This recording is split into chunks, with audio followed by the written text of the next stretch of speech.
What's up guys, welcome back to another video, and in this video I will show you how you can buy an eSIM with your RevPoints on the Revolut app. So let's get started. Now first off, once you load up your Revolut app, you will be on your homepage. So from your homepage, go ahead to the RevPoints tab right here in the bottom right.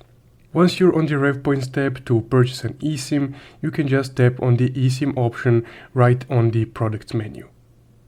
Once you're on the eSIM tab, here you would just need to scroll down a bit. So depending on the eSIM that you want to purchase, you can select it at this menu right here. So you can either purchase a global, a regional eSIM, or a country-based eSIM. So the process is same for each one of these.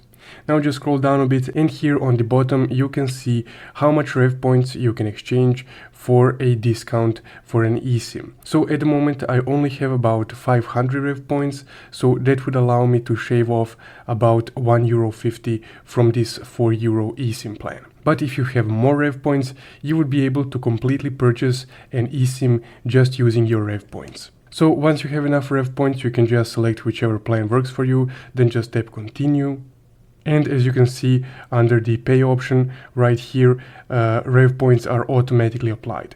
And you can also scroll down and see how much you will get off with your amount of RevPoints. So with my 500 RevPoints, I will get €2.50 off this standard basic plan, which usually costs €4. So I will only need to pay about €1.50. Now, once you selected how much RevPoints you want to spend on the eSIM plan, you can just tap pay right here on the bottom of your screen. And from there, your eSIM will be bought. Now, if you want to know how you can activate your Revolut eSIM on your phone, you can watch this video right here. Thank you for watching.